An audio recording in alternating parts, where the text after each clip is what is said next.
शुरू में जब कोई साधक साधना शुरू करता है उस समय तो वो दोष से युक्त होता ही है।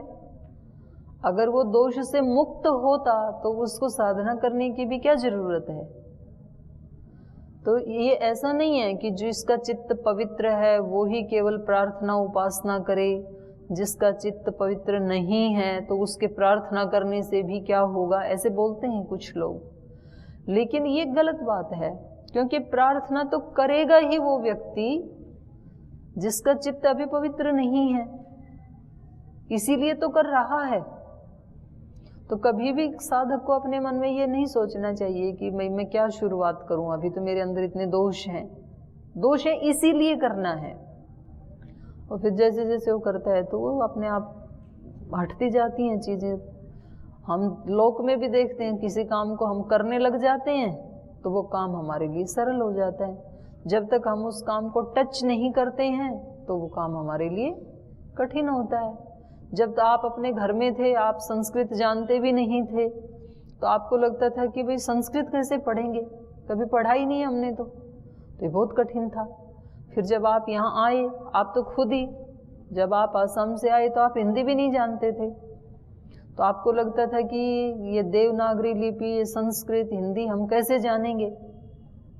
और फिर जब आपने आके उसको शुरू किया तो फिर हिंदी भी जान गए। फिर लगा कि संस्कृत कैसे जानेंगे, और जब आपने याद करना थोड़ा थोड़ा शुरू किया तो आपने 5 दर्शन याद कर लिए। तो कोई काम को जब तक हम नहीं उसको शुरू करते हैं तब तक वो कठिन होता है। जब हम उसको शुरू कर देते हैं तो वो धीरे धीरे कम होते चला जाता है और फिर हम उसको पूरा समाप्त भी कर देते हैं। तो हमने ये मानसिकता बना ली कि भाई समाधि लगाना, दोषों को दूर करना, ये हम कैसे कर सकते हैं, ये तो कोई ऋषियों का काम है, और उसको हम एक जन्म में कैसे कर सकते हैं। अरे ना सही, एक जन्म में शुरू तो कर, इस जन्म में इतना तो होगा कम से कम। तो जैसे ही फिर वो शुरू करता है तो उसको लगता है कि इसमें तो जन्म की भी जरूरत नहीं थी, फिर तो कुछ वर्षों में ही हटा देते हैं साधक उसको, बाकी का तो फिर वो बांटने में होता है उनका जीवन। महात्मा बुद्ध को कितने वर्ष लगे? 6 वर्ष लगे। अब 6 वर्ष जीवन की दृष्टि से देखा जाए तो कुछ भी नहीं है। तो फिर कोई कहेगा कि जी 6 वर्ष नहीं लगे, पहले भी उन्होंने इतनी साधनाएं की, तब तो उनको ऐसा विवेक उत्पन्न हुआ।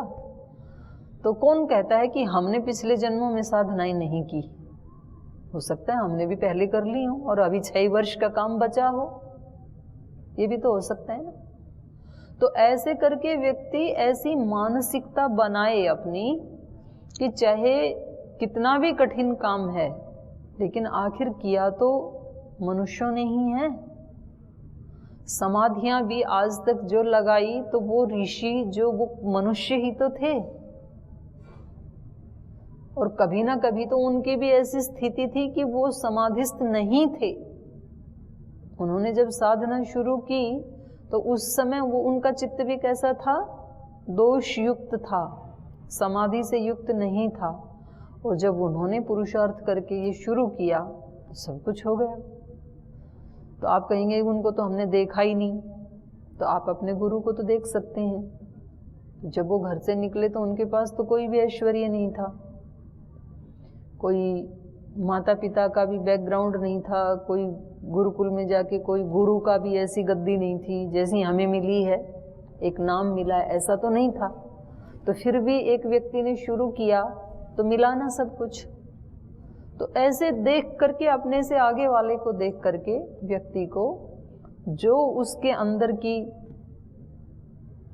प्रकृति है, जो उसकी अभिप्सा है, जो वो चाहता है, उस क्षेत्र में उसको अवश्य ही पुरुषार्थ करना चाहिए।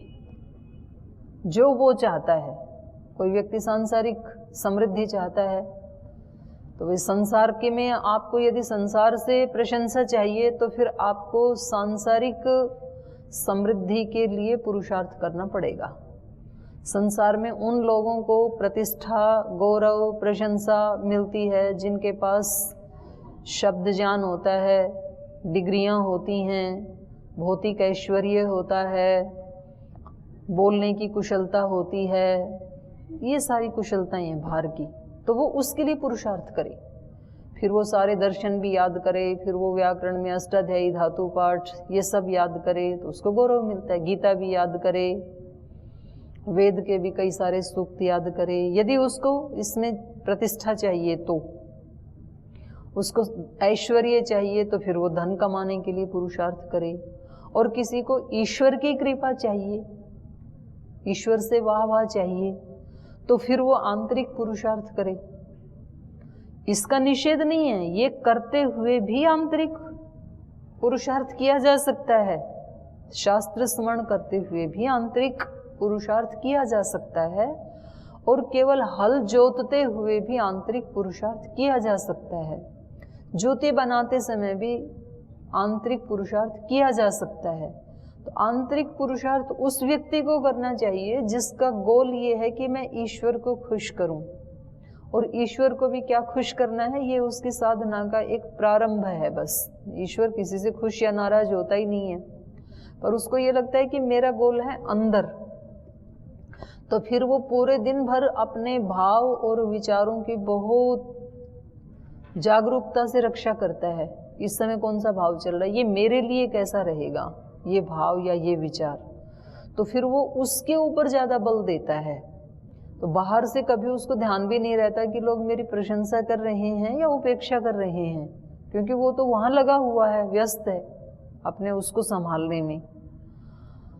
और कोई व्यक्ति शास्त्र स्मरण करके, बहुत विद्या अर्जन करके, और यदि वो उसका लक्ष्य आंतरिक नहीं है, तो ये भी संभव है कि उसको सारे दर्शन, उपनिषद, धातु पाठ, अष्टाध्यायी, लिंगानुशासन, गीता सब स्मरण होगा, लेकिन अंदर से वो व्यक्ति प्रमाद में चला जाएगा। अंदर का प्रमाद है, उसको अहंकार आ जाएगा, उसको पता ही नहीं चलेगा कि मेरे अंदर अहंकार आ गया।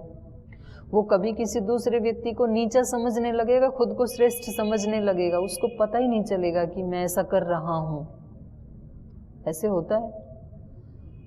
कुछ लोग होते हैं बहुत विद्वान होते हैं, लेकिन लोक व्यवहार नहीं होता है, और उनका आंतरिक अंतःकरण जो है वो जटिल होता है।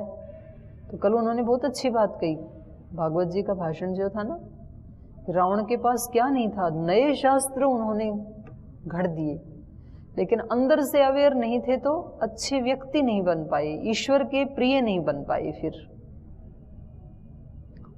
ठीक है, जितना उन्होंने किया उतनी विद्वत्ता आज भी उनके गुणगान की जाती है, उसका मना ही नहीं है, लेकिन दूसरी तरफ उन्होंने ध्यान नहीं दिया तो फिर वो रह गया कच्चा।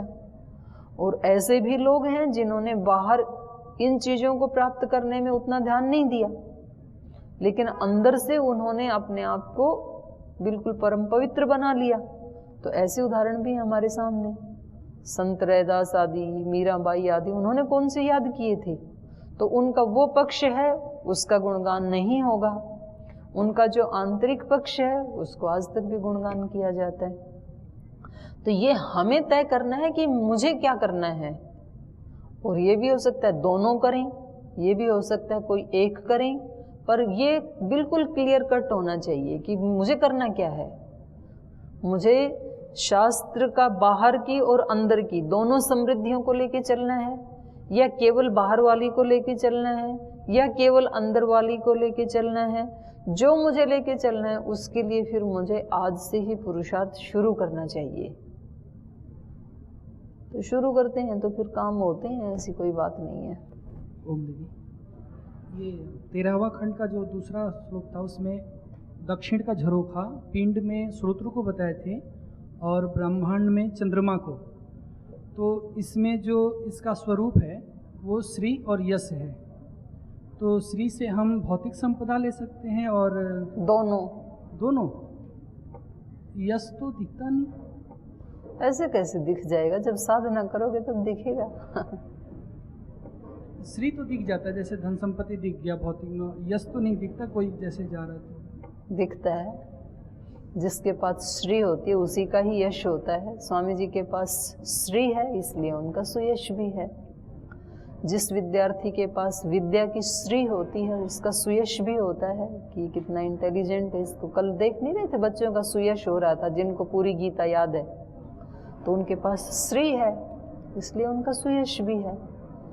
तो ऐसे प्रार्थना करते हैं साधक यश पाना कोई बुरी बात नहीं है, अपयश नहीं होना चाहिए। यश तो कितना भी मिले उसके लिए प्रार्थना ही है। और जिसको उससे भी ऊपर की चीज चाहिए उनके लिए फिर विधान है कि वो यश आदि की कामना छोड़े। सन्यासी के लिए है ये, लोकेशना वित्तेशना पुत्रेशना मया परित्यक्ता। बाकी सांसारिक व्यक्ति के लिए तो सूक्त के सूक्त हैं, उसकी कोई मनाही नहीं है। तो ये श्री और यश की जिनको कामना है तो वो ईश्वर के उस स्वरूप का उपासना करे। कल बता रहे थे ऐसे।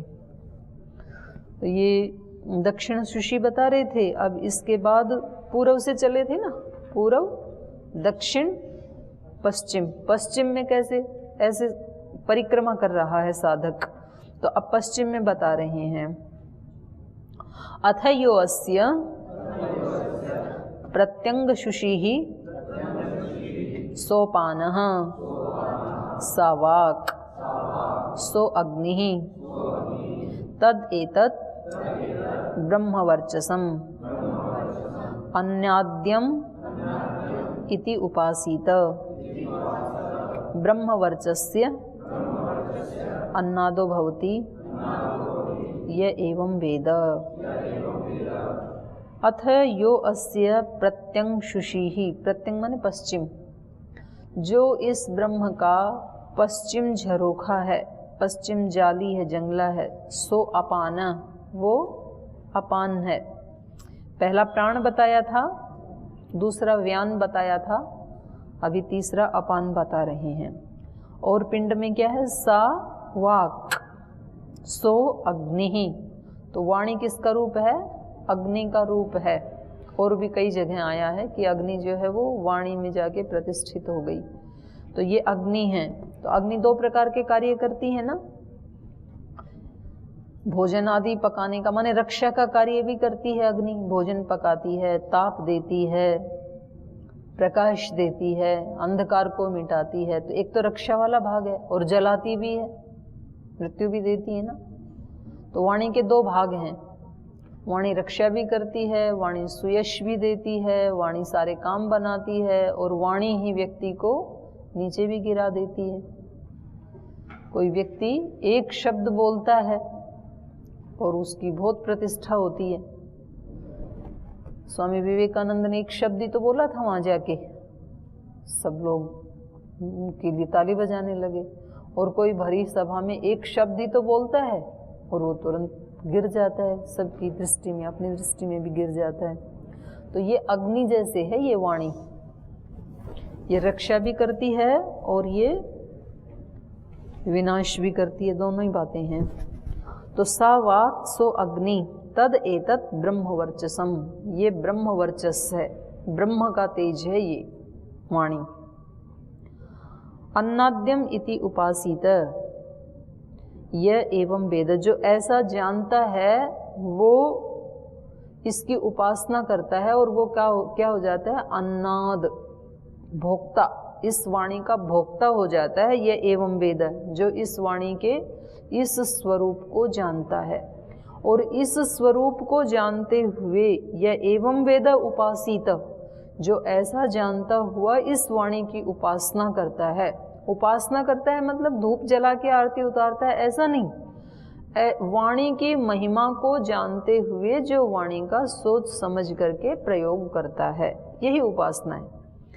तो वो क्या हो जाता है? ब्रह्म वर्चस्वी अन्नादो भवति। तो वो व्यक्ति इस ब्रह्म वर्चस से ब्रह्म वर्चस्वी हो जाता है और अन्नाद हो जाता है। वास्तव में वो वाणी का भोक्ता बन जाता है। नहीं तो हम वाणी के गुलाम ही हैं, हमारा वश ही नहीं चलता है, कुछ भी शब्द हमारे मुख से निकल जाता है। फिर बाद में हम बोलते हैं कि मैं ऐसे नहीं बोलना चाह रहा था लेकिन मेरे मुख से निकल गया, ऐसी परिस्थिति आई, बोलना नहीं चाहता था, निकल गया, झगड़े खड़े हो गई, तो वहाँ झगड़ा खड़ा हो गया, मार पिटाई हो गई। तो ये शब्द की तो महिमा है। तो उस समय ऐसे शब्द निकले मुख से, जैसी सिचुएशन आई सामने, तो ऐसे तो झगड़े होते हैं। फिर वो शब्द के बाद फिर पिटाई चल जाती है, फिर उसके बाद तो कभी जीवन चला जाता है। थोड़ी कोई चोट मारे तो चोट लगती है, और कोई ऐसे चाकू तलवार चलाए तो गर्दन ही चली जाएगी, फिर तो जीवन ही चला जाता थी। किसकी महिमा थी? दोनों साइड से वाणी की महिमा है ये। तो इसलिए जो इस वाणी की महिमा को जान करके, क्योंकि उस समय अपने आप को रोकना ये शूरवीरता का काम होता है। जब ऐसी सामने स्थिति आती है ना, उस समय अपने वाणी को कंट्रोल करना। बोलना सरल होता है, व्यक्ति बोल देता है तुरंत, तो वो सरल है, जैसी स्थिति आई वैसा बोल दिया। और रोकना कठिन होता है, कठिन होता है, यही साधना है बस। साधना केवल हमेशा आंख बंद करके बैठने का नाम थोड़ी है। किस समय अपनी वाणी पे कंट्रोल करना है, और बड़ा कठिन होता है उस समय, कठिन है, यही साधना है। कब कौन सा विचार मेरे दिमाग में चलता है, और उस समय उसको रोकना, और रुकेगा नहीं वो एकदम से, पहले तो वो पकड़ में आएगा आपको कि जिस व्यक्ति को डिसलाइक करके मैं ऐसे सोच रहा हूँ कि देखो ये व्यक्ति क्या कर रहा है, इसका आचरण व्यवहार हमेशा ऐसा ही रहता है, ऐसे सोच सोच के व्यक्ति कमेंट्री चलती रहती है ना किसी के बारे में। किसी एक व्यक्ति को आप अपनी आंखों के सामने लाओ जिसको आप पसंद नहीं करते हैं, और उस व्यक्ति की हर एक्टिविटी के बारे में आपकी क्या कमेंट्री चलती है अंदर से। मतलब वो चलता है तो उसकी चाल पसंद नहीं है, वो खाता है तो उसका खाने का तरीका पसंद नहीं है, वो बोलता है तो बोलने का तरीका पसंद नहीं है, वो व्यायाम करता है तो उसका व्यायाम करना पसंद नहीं है, वो बैठता है तो उसके बैठने का तरीका पसंद नहीं है। उस व्यक्ति का हमें कुछ भी पसंद नहीं होता है, और हमारे अंदर अंदर एक कमेंट्री चलती रहती है। अब उस समय ये पहचानने की आवश्यकता है। साधना यदि करनी है विचार की, तो उस समय साधना ये होगी कि जैसे मुझे उस व्यक्ति का कोई भी तौर तरीका पसंद नहीं है, ऐसे उस व्यक्ति को भी मेरे तौर तरीके पसंद नहीं है। उसका भी तो सोचो, जो मुझे पसंद नहीं उसको भी मैं पसंद नहीं हूं। तो इसका मतलब मेरे अंदर भी है कोई त्रुटि जो मुझे पता नहीं चल रही है, उनको उसको पता चल रही है उस व्यक्ति को, इसलिए तो वो पसंद नहीं कर रहा है। और कुछ त्रुटि उसमें भी ऐसी है जो उसको पता नहीं चल रही है, मुझे पता चल रही है, तो दोनों बराबर हो गई ना। वो मुझे पसंद नहीं कर रहा, मैं उसको पसंद नहीं कर रहा, तो दोनों बराबर। अब दोनों बराबर में अब मुझे क्या करना है, उसको पहले ठीक करना है कि खुद को पहले ठीक करना है। और मैं स्वयं दूसरों की सबकी दृष्टि में ठीक हो जाऊं, ये पॉसिबल है क्या? पॉसिबल ही नहीं है। एक की दृष्टि में ठीक होने लगोगे तब तक वर्षों बीत जाएंगे, तब कोई दूसरा आ जाएगा डिसलाइक करने वाला, फिर क्या करें? मुझे अपनी दृष्टि में ठीक होना है। अपनी दृष्टि में व्यक्ति ठीक कब होता है? जब मेरी आत्मा मेरे को ये ना कहे कि ऐसा सोचना ठीक नहीं है। आत्मा तो बोलती है ना, हमें अंदर से थोड़ा भी व्यक्ति जागरूक होगा तो उसको अनुभव होगा कि मैं बेकार में टाइम वेस्ट कर रहा हूँ, ये मेरे लिए कोई परिणाम लाने वाला नहीं है। ऐसा सोचते ही व्यक्ति क्या करेगा कि मुझे हमेशा किस भाव में रहना चाहिए? भगवत भाव में रहना चाहिए। मैं दूसरों के ऊपर जो कमेंट्री चला रहा हूँ अंदर अंदर, तो ये मेरे अंतःकरण की शुद्धता की निशानी है कि अशुद्धता की निशानी है? तो साधक को पकड़ में आएगा कि ये मेरे चित्त की अशुद्धता की निशानी है। यदि चित्त शुद्ध होगा तो चित्त में क्या चलेगा? भगवत स्मरण चलेगा, भगवत जाप चलेगा, हरि नाम का सुमिरन चलेगा। यदि हर समय ऐसा पुलकित हृदय रहता है, श्रद्धेय स्वामी सोमानंद जी महाराज एक शब्द बोलते थे, पावन तरंगित मन। मन कैसा होना चाहिए? पावन भी और तरंगित भी, पुलकित रहना चाहिए, बुझा बुझा भी नहीं होना चाहिए। जो पावन होते हैं तो वो फिर एक अपना ऐसा बना लेते हैं कि नहीं, हंसना भी नहीं है, मुस्कुराना भी नहीं है, बोलना भी नहीं है, क्योंकि हम तो साधक हैं, क्योंकि हम तो विद्वान हैं, ऐसी मेंटिलिटी बना लेते हैं। तो बोले नहीं, ऐसा नहीं, खिलता हुआ बच्चे की तरह से, हंसता हुआ, मुस्कुराता हुआ, तरंगित और पावन भी, पवित्र भी। तो ये हमें खुद चेक करने की आवश्यकता है। तो जैसे ही साधक को पहले तो पकड़ में आएगा कि इस समय जो चल रही है कमेंट्री, ये मेरे अपवित्रता की निशानी है, तो मुझे प्रयास कहाँ करना है? यहाँ करना है, ये ना चले, भगवत स्मरण चले, क्योंकि मेरी यात्रा अलग चल रही है, उस आत्मा की यात्रा अलग चल रही है। पता नहीं वो पीछे से क्या क्या लेके चल रहा है, मैं पता नहीं पीछे से क्या क्या लेके चल रहा हूँ, उसको पता नहीं आगे कहाँ जाना है, मुझे पता नहीं आगे कहाँ जाना है, तो दोनों की यात्रा अलग है ना। तो फिर ये व्यक्ति प्रयास वहाँ से शुरू करता है, तो फिर थोड़े दिन के बाद वो कंट्रोल भी कर लेता है। शुरू में तो नहीं होगा कंट्रोल। तो ऐसे ये पकड़ के चलते हैं। तो सब जगह ये जो हमें सिखा रहे हैं कि हम जिधर भी देखें, आगे पीछे दाहिने बाएं, वहाँ सब हमें क्या दिखना चाहिए? ईश्वर का ऐश्वर्य दिखना चाहिए। सामने देखें तो सूर्य के रूप में वही झांक रहा है, दाहिने देखें तो चंद्रमा के रूप में वही झांक रहा है, शरीर में देखें तो वाणी के रूप में वही अभिव्यक्त हो रहा है, चक्षु में देखें तो उसी का तेज है, श्रोत्र में देखें तो उसी की शक्ति काम कर रही है। तो ऐसे ये बता रहे हैं कि अपान जो है, ये वाणी जो है, ये क्या है? ब्रह्म का ब्रह्म वर्चस्व रूप है। और जो ऐसे सोचते हुए फिर इस वाणी का प्रयोग करता है, संभल संभल के शब्दों का प्रयोग करता है, तो भी एक दो जगह तो ठोकर लगेगी, कितना भी संभल के चलेंगे तो भी, तो फिर उठ के चल पड़ो। कभी एक बार गलती हो गई तो फिर क्या करना है? उस सीन को दोबारा सामने लेके आओ। जिस समय आपसे वाणी की गलती हुई, किसी के साथ तनातनी हो गई, वो तो हो चुकी, अब वापस नहीं आएगी। लेकिन अब क्या करना है? अब आगे के लिए रिहर्सल करना है। आपको जैसे मंच के ऊपर कोई रोल प्ले करना था और आप वैसा नहीं कर पाए, तो अब क्या करोगे आप? अब दोबारा कभी जब प्ले करेंगे उसके लिए अभी रिहर्सल करोगे आप कि चलो 15 अगस्त का जो कार्यक्रम था उसमें मैं ठीक से प्ले नहीं कर पाया, पर इस नाटक को हम फिर से 26 जनवरी पे रखेंगे मंच के ऊपर, और उसके लिए क्या करेंगे? आज से ही रिहर्सल कर लेते हैं कि मुझे ऐसे अभिव्यक्त करना है। तो ऐसे जीवन की जो घटनाएं हैं, जिस समय आपकी जिसके साथ तनातनी हुई, कहा सुनी हुई, जिस तरह से आप बोले और उसका फिर परिणाम बहुत दुखद आया, तो आज रिहर्सल करो, उस सीन को दोबारा लेके आओ सामने कि वो व्यक्ति ऐसे बोल रहा है और मैं ऐसे बोल रहा हूँ, तो इस समय मुझे कैसा रोल करना चाहिए था, मुझे कैसे बोलना चाहिए था। जब वो बोल रहा था तो मेरे पास क्या क्या ऑप्शन थे, तो वो 1 2 3 4 5 सारे ऑप्शन को लेके आओ, और इनमें से फिर जो सबसे अच्छा लगे आपको जो ऑप्शन, उसको चुनो कि अगली बार कभी ऐसी सिचुएशन आई तो मुझे ये वाला ऑप्शन यूज़ करना है। आपको चुप रहना था, या आपको मौन वहाँ से चले जाना था, या आपको प्रेम से बोलना था, कई सारे ऑप्शन हो सकते हैं ना उसके।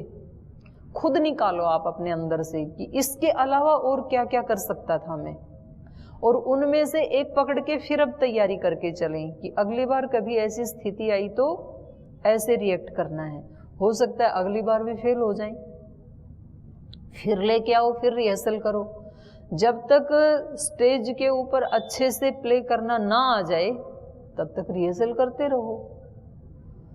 तो इसी का नाम साधना है। तो इसको अपने अपने ढंग से जिन्होंने किया वो अपने अपने ढंग से अभिव्यक्त कर रहे हैं। तो ऋषि ने देखा कि सब जगह भगवत सत्ता का ही दर्शन करें, शरीर में भी, प्राण में भी, अपान में भी, व्यान में भी, समान में भी, उदान में भी। ये प्राण क्या है? ब्रह्म की ही शक्ति है, भागवत शक्ति है। तो ये कह रहे हैं कि ये जो वाणी है ये भगवान का ही एक झरोखा है। वो अंदर बैठा हुआ ब्रह्म, वो अंदर बैठा हुआ चैतन्य, वो आत्मा, वो ही इसी के माध्यम से बाहर अभिव्यक्त हो रहा है। ऐसा जान करके यह एवं वेद ब्रह्म वर्चस्वी अन्नादो भवति। अगला बता रहे हैं, मंत्र बोलिए। अथ यो अस्य उदंग शुषिः स समानः तन्मनः सपर्जन्यः तद एतत् कीर्तिश्च व्युष्टिश्च इति उपासीत। कीर्तिमान व्युष्टिमान भवति य एवं वेद। अथ यो अस्य उदंग शुषिः। अब पश्चिम के बाद आ गया उत्तर दिशा, इधर से चले थे ना क्लॉकवाइज। तो कह रहे हैं ये जो उदंग दिशा अर्थात उत्तर की जो दिशा है और उसका जो झरोखा है वो है समान। प्राण, व्यान, अपान, समान। उदान अगला आएगा 5वां। तो ये इसको कह रहे हैं ये समान है। और वो क्या है? तन मनः। मन भी एक ईश्वर की शक्ति है। मन के माध्यम से जो मनन हो रहा है ना, हमारे अंदर मनन चिंतन चल रहा है, तो वो उसके माध्यम से हमारी आत्मा झांक रही है या वो ब्रह्म झांक रहा है। एक समष्टिगत मन है जो हमारे अंदर चल रहा है, एक व्यष्टिगत मन है, तो वो भी ब्रह्म का एक झरोखा है जो मनन वाली शक्ति है और जो समान रूप से सब जगह फैला हुआ है। सपर्जन्य, और ब्रह्मांड में देखें स्थूल में तो वो पर्जन्य है। तो तद एतत् कीर्तिश्च व्युष्टिश्च इति उपासित। तो इसी को ही कीर्ति माने यश और व्युष्टि मतलब कांति, शोभा। तो उसकी कीर्ति और शोभा ये दो रूप हैं, पर्जन्य और समान या मन। ये कीर्ति और शोभा। जो व्यक्ति अच्छा मनन करता है, अच्छा विचार रखता है, तो उसकी कीर्ति होती है, क्योंकि जैसा विचार होगा वैसा ही फिर उसका आचरण भी होगा, और जैसा अच्छा आचरण होगा वैसा ही उसका संसार बनेगा। तो उसकी कीर्ति करते हैं ना सब। और वो व्यक्ति क्या हो जाता है फिर? व्युष्टिमान भी हो जाता है, दर्शनीय, शोभनीय। और उस व्यक्ति का ना स्ट्रक्चर भी वैसा बन जाता है। फिर स्ट्रक्चर मतलब लावण्य की बात है यहाँ पे। यहाँ कोई ऐसा नहीं है कि कोई कलर चेंज हो जाएगा या कोई फेयरनेस आएगी, ऐसा नहीं है। पर उसमें एक अलग ही लावण्य होता है, जो योगी का लावण्य होता है ना। कैसा भी स्ट्रक्चर हो वो सुंदर दिखेगा वो व्यक्ति, क्योंकि उसका विचार सुंदर है। और जिसके भाव और विचार सुंदर नहीं होते हैं ना, तो फिर वो बाहर से भी वैसा वैसा बनता चला जाता है, तो उसका प्रभाव होता है। तो इसलिए कह रहे हैं व्युष्टिश्च कीर्तिश्च। कीर्तिमान व्युष्टिमान भवति ये एवं वेद। और जो इस रूप में मन को एक भागवत शक्ति के रूप में मानता है और उसी तरह से मनन करता है और शुभ विचारों को ही जो उठाता है, अशुभ का जो नाश करता है। इसलिए वेद में पूरा एक सूक्ति है ना जो आप रात को बोलते हैं, तन्मे मनः शिव संकल्पमस्तु। वो मेरा मन, क्योंकि दिन में तो मैं संभाल लूंगा, जब भी कोई अशिव संकल्प आएगा तो मैं उसको हटा दूंगा, डिलीट कर दूंगा, लेकिन रात को सोते समय तो मेरा वश नहीं चलेगा। तो सोते समय भी कोई अशुभ विचार मेरे मन में ना आए। मेरा मन उसके लिए बना ही नहीं है, मुझे वो उठाना ही नहीं है वो विचार। इसलिए मैं आपके ऊपर छोड़ रहा हूँ इस मन को कि सोते समय आप मेरे मन की रक्षा करना। तन्मे मनः शिव संकल्पमस्तु।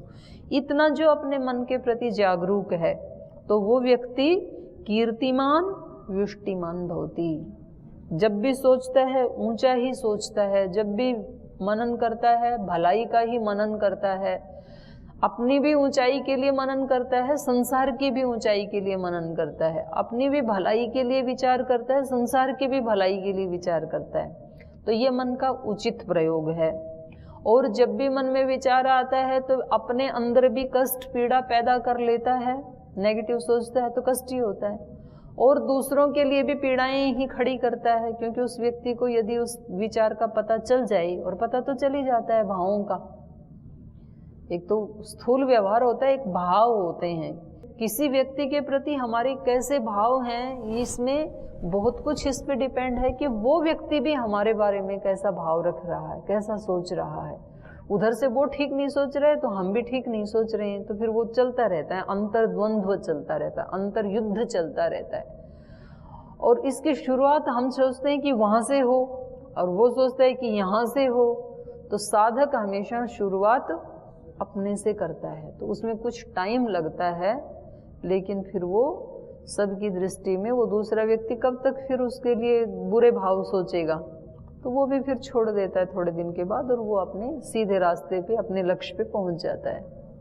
तो ये एक साधक की, एक योगी की, एक ऋषि की यात्रा है, जो हमें ऐसे बरतने के लिए ये बता रहे हैं कि संसार में हम चारों दिशाओं में किसको देखें?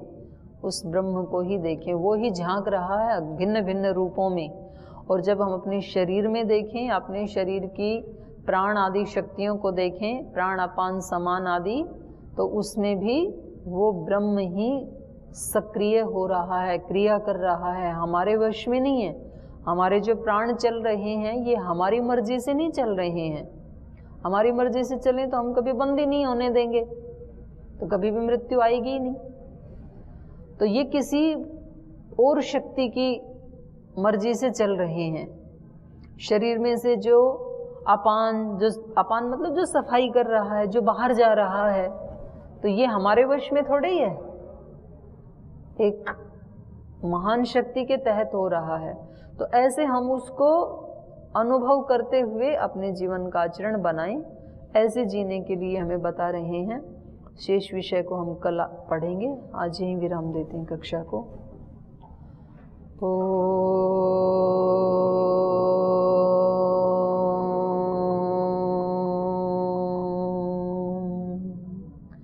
शांति शांति शांति। श्री गुरुभ्यो नमः।